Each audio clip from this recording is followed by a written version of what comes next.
وفاقی حکومت کو آپ دیکھ رہے ہیں، بلوچستان کا یہ چیز ہے، بلوچستان کے لوگ اور وہ ہیں اس طریقے کی یہ ہیٹ دوسرے صوبوں میں محسوس ہی نہیں کی جا رہی ہے. یہ وزیرستان والے بیچارے کچھ اس چیز کو محسوس کر سکتے ہیں. تو جب تک ایک علاقے کا درد دوسرے علاقے کے والے نہیں سمجھیں گے، زمینی حقائق نہیں سمجھیں گے، تو یہ چیزیں چلتی رہیں گی. اور ساتھ ساتھ میں نے کہا نہیں کہ پالیسی بدلنے کی ضرورت ہے، زمینی حقائق کو پرکھنے کی ضرورت ہے. آخر کیا وجہ ہے چیزیں بگڑ رہی ہیں؟ ہونا تو یہ چاہیے نا، جو ابھی قیادت آئی ہوئی ہے، باتیں تو بہت بہت بڑی کر رہے ہیں، تو ہونا یہ چاہیے کہ آپ آتے ہو کہ عمران خان نے یہ کیا، یا فلاں جنرل صاحب نے یہ کیا، یا پھر جو ہے نا اگر وہ آئے ہیں تو انوار الحق صاحب کی کیا اپروچ تھی، موجودہ سی ایم صاحب کی کیا اپروچ ہے. کم سے کم ہم یہ کہتے کہ انہوں کی غلطیاں تھیں، پچھلے زیادہ ہوتے تھے، اب تو ان کے دور میں کم سے کم ہونے چاہیے تھے نا، لیکن چیزیں بڑھ رہی ہیں. تو اس کا مطلب ہے ان کو بھی اپنی پالیسیوں میں دیکھنے کی ضرورت ہے. میں یہ نہیں کہتا کہ جنگجو جانے اور یہ لوگ جانے، میں یہ کہتا ہوں کہ عام آدمی کو بھی تھوڑا سا وہ کرو کہ بیگم خان والی بات کہ جو چلے گئے ہیں مزید لوگ نہ جائیں ان کی جانب.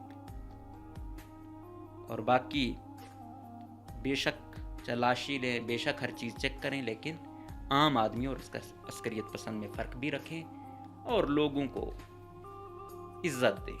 کچھ اور نہیں دے سکتے ہو، عزت دو، ذلت نہ دو اور اعتماد دو. اس دفعہ میں دیکھ رہا ہوں کہ وزیر اعلیٰ صاحب بیٹھے ہوئے ہیں صوبے میں، ورنہ تو پہلے اکثر ایسا ہی ہوتا تھا یہاں پہ ہر وزیر اعلیٰ. چیزیں ابھی جس طرح میں نے کہا کہ صرف کوئٹہ نہیں، بیرون صوبہ جانے میں بھی احتیاط برتتے ہیں.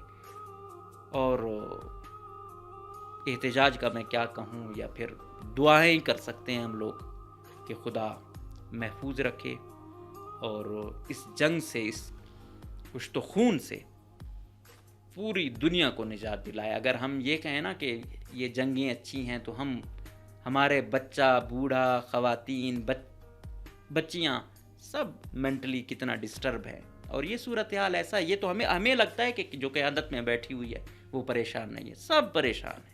ایسی صورتحال میں نہ کوئی وزیر خوش رہ سکتا ہے، نہ کوئی مشیر رہ سکتا ہے، نہ وزیر اعلیٰ رہ سکتا ہے، نہ کوئی سیکیورٹی کا سربراہ رہ سکتا ہے. تو امن میں ہی سب کی خوشی ہے، ان کے بچوں کی خوشی ہے، ان کا بہتر مستقبل ہے. تو امن کے لیے ہم سب کو اپنی اپنی کوششیں کرنی چاہیے اور جنگ سے اجتناب برتنا چاہیے، کوشش کرنی چاہیے. جو غیر ضروری جنگیں ہوں یا ریسپیکٹ نہ دی جائے یا بالکل ہی دیوار سے لگانے کی وہ کی جائے، تو پھر میرے خیال میں بالکل اخیر آپشن ہونا چاہیے، اور وہ بھی صرف وہ دکھانے کے لیے کہ بھائی اس قدر بھی ناانصافی ٹھیک نہیں. تو یہ امید اور یہ یقین کہ انشاءاللہ ہم سب مل کر اس سرزمین کو امن کا گہوارہ بنا سکتے ہیں اور ہر ظلم کے خلاف ہم جد و جہد جاری رکھیں گے. اجازت دیجیے، اللہ حافظ.